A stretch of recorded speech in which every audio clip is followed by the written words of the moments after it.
So you can record. Quick time player, what you doing? Oh, okay. So hello. I'm Lunarial or X-Arial, whatever you want to call me. And today I'm just gonna go over a screen recording I did, I guess, about a week ago, um, about my workflow in After Effects. So I'm just gonna walk through everything. So as you can see here, let me full screen this. As you can see here to the left, everything is organized. I have my clips where they're supposed to be. I have a folder for comps and solids. And I also have a folder for my songs, and that's also where I put sound effects if I use them, but I never use sound effects. I probably should. Here I'm just putting the clip into the comp, and I also set the resolution to quarter so that I can preview more easily. Okay, composition settings. Usually what I like to do is I have two comps, like two main comps. I have many more than two, but just two main comps. One for, I guess, like the final finishing touches, and then one for the actual editing. So this comp is final. Yeah, this is the final composition. The preset's called anime, but you can name it whatever you want. The width should be, or this aspect ratio is standard 1080p on YouTube, so should probably use that. Background color set to black, and my duration is, it's not 20 seconds. I usually make it like 6 minutes or something, even though I don't use up all that time. It's just what I like to do. Yeah, I made it 6.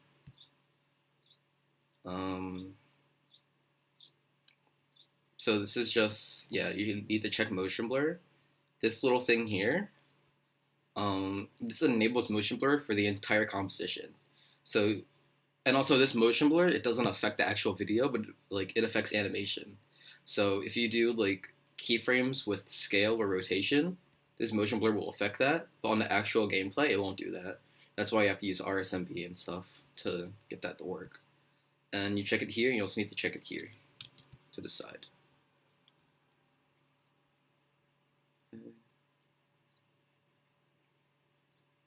And then I'm pretty sure I have the song in. Yep. Okay. Some basic keyboard shortcuts that like you have to get down before you start editing. You can press. I'm just gonna go based off of Mac commands. You can press Control period for Mac to preview audio only. Now, if you want to preview your video, you have to click on this little button. That's RAM preview, but it takes a really long time to I guess get started. And if you have a really bad PC, sometimes the frames drop in your RAM preview. So you're viewing the video like maybe, I don't know, 3 or 4 seconds behind the audio. Like it's not good for syncing, getting your basic markers down.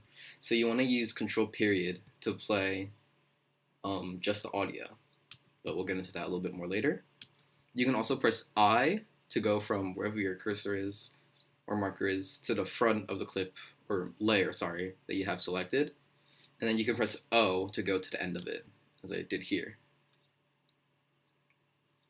And you can also trim a clip by, I believe it's, on Mac, it's either Option or Control. I think it's Option left bracket to trim it that way, and then Option right bracket to trim it the other way, like that. And also, I'll have a list of commands for both Mac and Windows, the entire command list in the description, so if you need to refer to that, you can. And undo. And you can also just use, without any other keystrokes, just left bracket and right bracket to get the front of the clip or layer to move to where your cursor is or the back, depending on what you want. So this is the final comp. I need to make an editing comp eventually. Check motion blur on this, even though you're not going to see it because it's the music. Let's see, rename. Didn't do anything there. Alright, so I highlighted both of it, everything in the comp, and I'm naming this editing comp and move all attributes and open new composition. Just have those things checked. Oh, and actually no, don't check this. I mean, crap, let me re-explain that. Check, just use the way, um, just use this box. Everything in this box, check, move all attributes, and open new composition.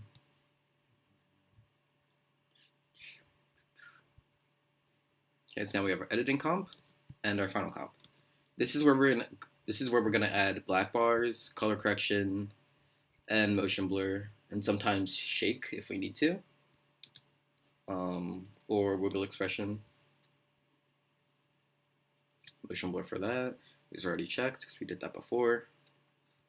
And yep. Now we're going to new solid, right? This is going to be your solid for black bars.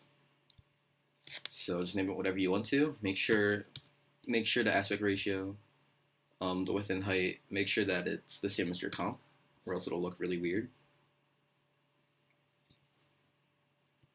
So the way I do this, the way most people do it, CC Jaws, it comes with After Effects, and people usually use it as a transition, but it also works for black bars. I also think Monster Cat uses this, like for their little, their podcast openings, like when the teeth come down or whatever. But yeah, so I like to make my completion at around 80%, and you have to make the height 0, because that'll make the spikes go away. So it's just kind of straight. And yeah, I usually make mine 85, but you can, like, depending on the clip, you can go anywhere from 75 to 90. So just play around with that. And you can also keyframe, you can also keyframe the completion in order to get those, like, that effect where the black bars come down for cinematics or whatever you want. Now we're going to have an adjustment layer.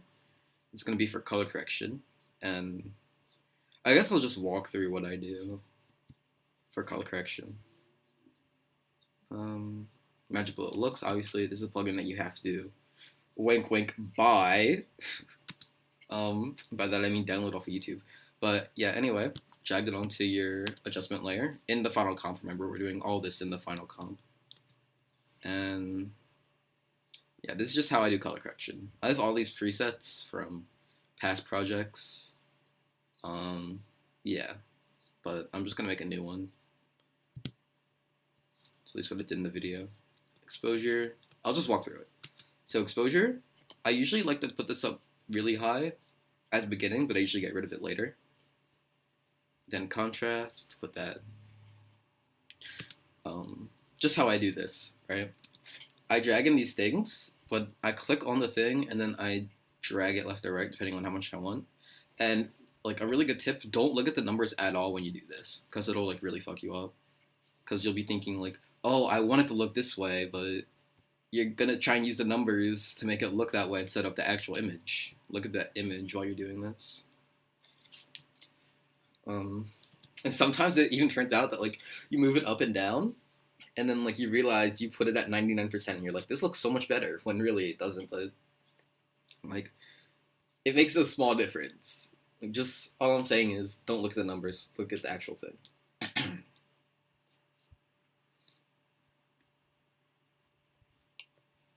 I was kind of just going for like a basic type of look here. Wasn't anything special. It was just like something to make it look more, I guess, intense. Because there are ways to make a video look more intense with color correction and color grading.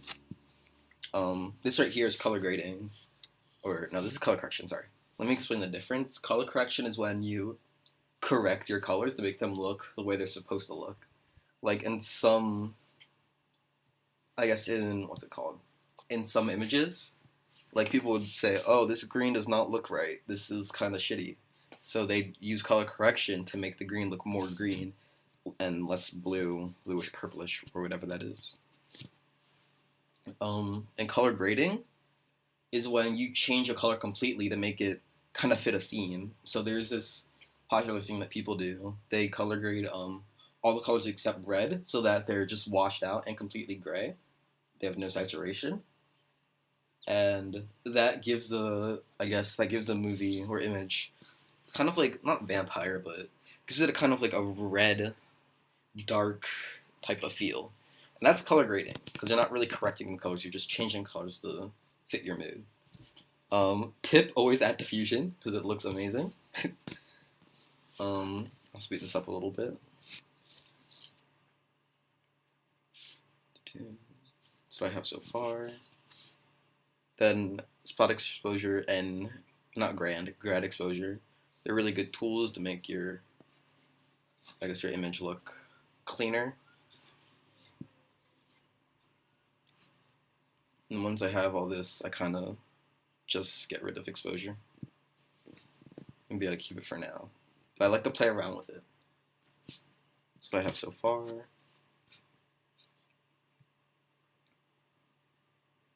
Lower saturation a little.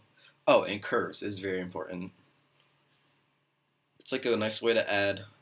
You have more control over your contrast, basically. And you can do the curve the other way to make it look washed out.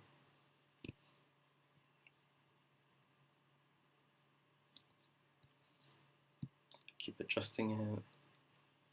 I usually spend about 15 minutes in total on color correction and color grading. Usually it's just, like, the first time I do it, it takes me maybe, I don't know, 5 to 6 minutes, but over time, I just, like, keep saying, oh, what if I had this? And I kind of test it out in multiple ways, see if it looks good. And also make sure you're basic with your color correction at first. I wouldn't color grade until, like, you actually figure out what everything does and measurable it looks and what you need to do. This is what I decided on. Let's do the before and after. That's before. A second. That's before and that's after. So it's pretty basic, but it just makes everything look brighter. Look at that. That's nice. Just makes it look cleaner, in my opinion. It's nothing too complicated. It's these small adjustments that really make quality, I guess, makes it better. RSMB, motion blur, of course. My settings vary when it comes to motion blur. Sometimes I like to use 0.75 and 75 for the main BG, sorry. Or you can do the Burger's way, wink, and do 0.69 and 69 for our main BG sensitivity. And also, these, if you don't have RSMB yet, these are good alternatives to that, especially pixel motion blur.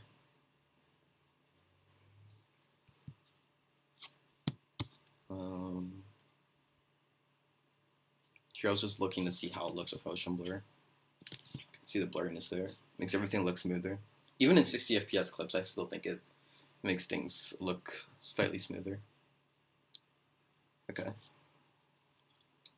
Editing comp now. See all that? It went away. That's in the final comp. This is now only editing. And the reason I do this is because it makes, first of all, it makes things more organized. And second of all, you don't have to deal with the slowness of RAM preview in your editing comp, because you won't have any of the color correction, motion blur. You won't have to deal with that, because those things make RAM preview a lot slower. So it's just good to have two separate comps. Okay, this is like, if you don't do this, then I just don't know what you're doing with After Effects. Like, you need to actually quit. Okay, don't quit. But basically all you do is, for your audio, it's very simple. You right click the audio. Here, right click, right? Let me move this out the way. Wow, that actually like kind of blends in. Right click, keyframe assistant, convert audio to keyframes. And then there's going to be a little thing up here. Don't click, don't do anything, just let it load. Once it's complete, now you use this to sync. Don't use the waveform down here, use this. In order to get the waveform, you have to go up here, click on slider or one of the keyframes, and then click on your graph editor. And now look at that, beautiful. Just beautiful. Oh, it's actually not that good, but it's way better than trying to sync with the waveform on the layer. And now you can also, what's it called? You can press Control period to do audio only preview.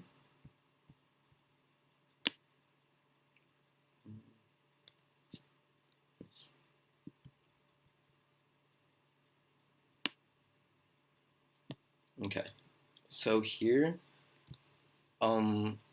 usually bass beats or kicks or snares, they go up like this because that's when the music gets louder. So I like to use. I don't like to use anything really. I just sync. This will help you find beats that you want to sync to. That's all I'm trying to say. And here I'm just laying down keyframes to where I want to put things. Like I put 0 where I want to start the comp, and then I look for other things that I want to sync to in terms of, I guess, the clip and then transitions. You guys can't hear it, sorry. But it's, yeah, this is just my workflow. I can speed this up even more.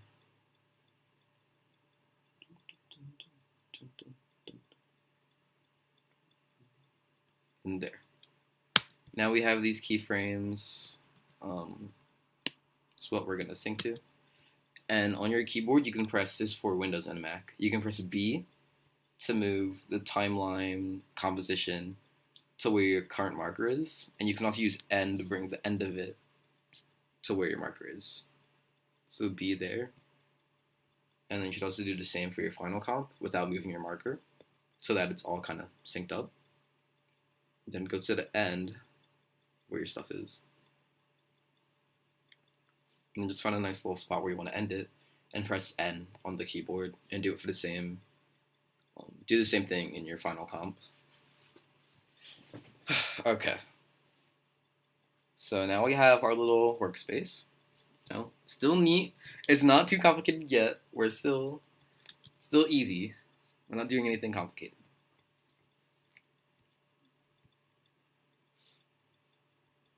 So now I'm just using the points where I want to sync. And also for the audio level, you want to make that -10. I kind of ear raped myself when I was recording this because I made it +10. Just make it -10 for the clip, or -5, I don't know. Whatever you want to make it not so hiya! Because that's really annoying when you're making a montage and Fox is just screaming at the top of his lungs. You don't want that. And so here I'm finding sync points. I believe, wait. I'm pretty sure 4 is where I want to sync. Or no, 3 is where I want to sync the clip. So I remember I have it playing here, then I have black, and then sync, and then more black, where I'm going to put the cinematics, and then the clip again. So I want to sync the final hit of the combo with the finishing move to 3. So that's where, that's just where I heard, basically when I was listening to the music, I said, okay, would it look really clean if I put this here?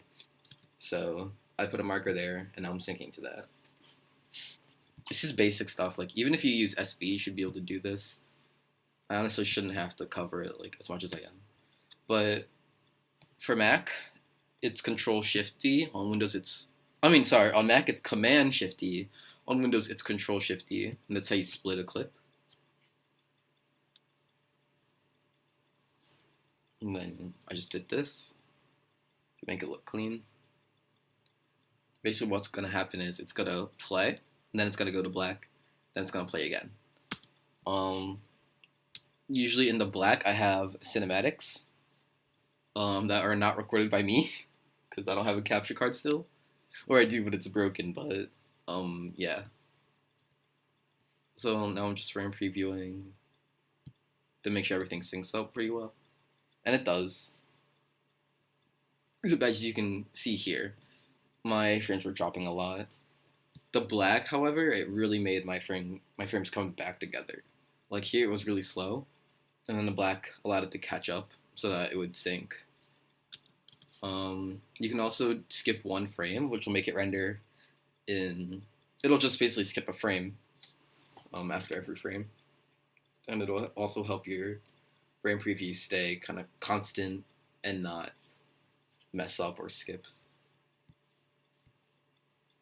Okay, so now we have the basic sync. In the final comp, it'll look much better because you have motion blur and color correction. Yeah.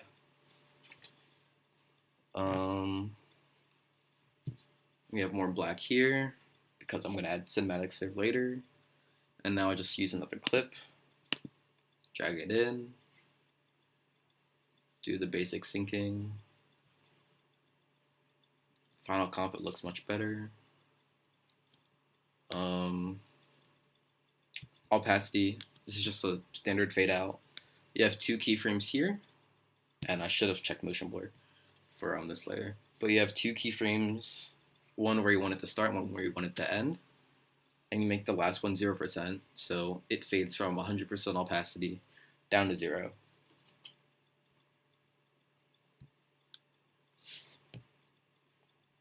You can also use the graph editor to make it more smooth. So right now it's pretty linear and straight, but you can use the graph editor to just make it smoother. And you can also drag the things. Like that. That's all I wanted, just a nice little S-curve.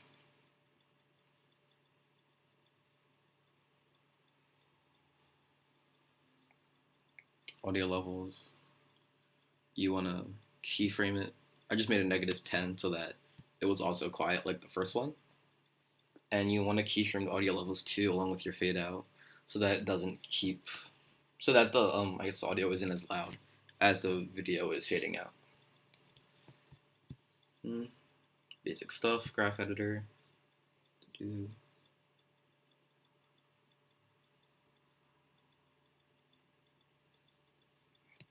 I do a fade in at the beginning. Still basic stuff. Fade in with the audio and opacity for both the music and the clip. Now I'm just RAM previewing to make sure everything syncs correctly. And it does. Cause like you basically can't fuck up syncing here. Like this is basic syncing, not velocity syncing. It's even easier in AE in my opinion to do velocity syncing because you just put the keyframes where you want to for time remapping, and then you just graph edit the keyframes so that they look like humps, I guess. It all syncs together. And then the final comp looks really good because there's color correction and motion blur. Yeah. So now we just have the basic editing done. Like this is how I make my videos.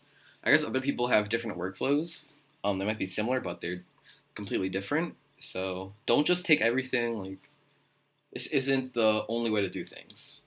And right here, this is also very important for After Effects. Getting your scale transitions and rotation transitions. For this, you need to add a motion tile. It comes with After Effects, but it makes it so that when you scale out or rotate the clip, there isn't any of this black, disgusting blackness. So you make the output width anywhere from 300 to however much you want to. I just make mine 600 because you don't need any more than that, usually. And check motion blur. Motion blur for the layer. And then you want to, this is very important too, for scales especially, and rotations, and positioning keyframes.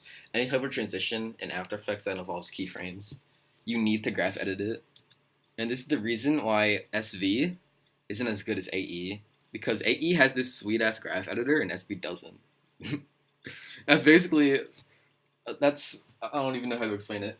It's really hard to make things look very smooth in SV if you don't have a graph editor. Like you can still do it. You can even keyframe every single frame manually to make it look smooth. But unless your transitions are super quick, they're gonna look really weird. Like if you have something that's scaling out for 5 seconds in SV versus AE with the graph editor, AE is gonna look a lot cleaner, a lot smoother, and a lot more. It's just gonna look better, you know. Like there's editors like Heimdall and Jeezy who are doing transitions and they make them look really clean. But you have to be very experienced with Sony Vegas in order to do that. Like, how do I explain this? I feel like AE is just better in terms of motion graphics, but SV is better if you want to just like make something super amazing. Like both, if you're an editor, if you're a god in SV and a god in AE, they're both equal. Like a god is a god, but it's just easier to make something cleaner in AE than it is to make something clean in SV. That's the reason why I like AE more. Also because if you go to some place and you're like, I use Sony Vegas, they're gonna look at you weird because nobody uses Sony Vegas. Sony Vegas is ass. Don't take that seriously. It's a joke. But here I just do a little scale in. I just like the way it kind of just comes in real quick. And if I had a cinematic before that, or yeah, and then this time I do a scale out from 200%. If I had a cinematic before this clip, it would probably move in a way so that the motion continues. So if I'm scaling out here, I'd scale out on the clip before. Like I'd go from 50, or I'd go from 100% to 50 here.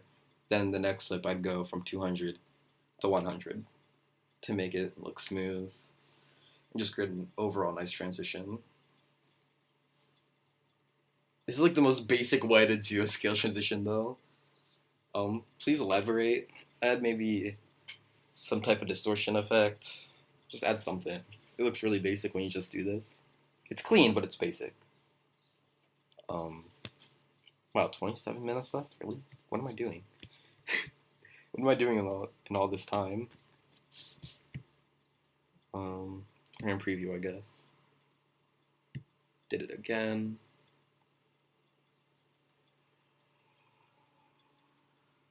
Previewed. Oh yeah, now you can just, I guess once you get the basic things down, you can just add effects.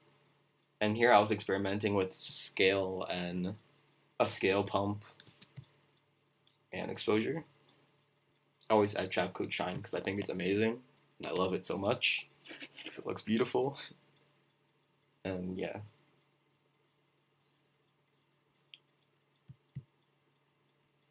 This part isn't really important because you don't need it to make a clean video. Like honestly, if you just were to like do basic syncs for all your clips, just basic syncing, add black bars and color correction, that's already like you're already better than 90% of the editors on YouTube. Like you're already there. It's that simple. All I have to do after that is learn how to velocity sync, learn how to, I guess, add effects and experiment with things, transition, all those texts, cinematics, 4D things. Just that. But this is basically how you make just a simple edit in After Effects. I'll probably upload the video. Maybe I won't, I'm not sure. Probably will. I'll just upload it. I'll put a link to it in the description so that you guys can just click on it and see how it turned out and what the music is like. And maybe you should watch that before the actual video, but whatever. Oh, and this part was kind of awkward because I was recording with QuickTime Player, so I couldn't export the QuickTime Player. Oh, okay. And I got really angry because I was trying to render it, but it wouldn't let me, so I just kind of typed some random crap. But yeah, skipping that. Just text, basic text. Nothing too fancy, just a nice simple font. Oh yeah, and a line. You need to have this. It's a window that you can use to make things position wherever you want it to. So these two make it in the center, and then I guess you can tell what the rest do.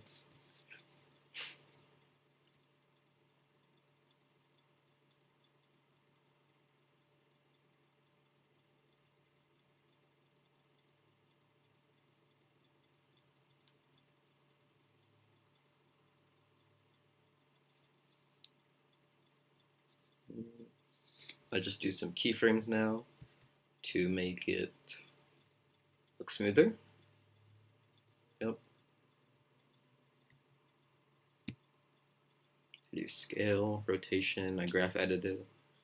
This is all things that you'll learn as you use After Effects. It's really not that hard. It's really simple, super easy. There's many there are thousands of tutorials on the internet for how to do this. And yeah, that's basically my tutorial. Not even tutorial. That's my workflow for After Effects. Hopefully this will help some Sony Vegas users convert over just to test out the program and see if they like it. Personally, I used to edit in SV and then I did my After Effects in After Effects.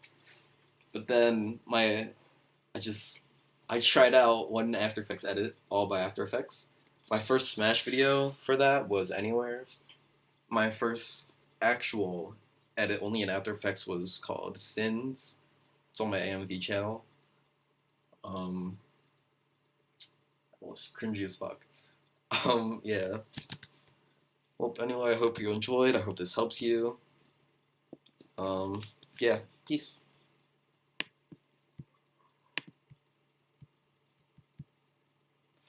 Fuck, it won't end. Wait. Oh, I was clicking on the... Hopefully nobody saw that.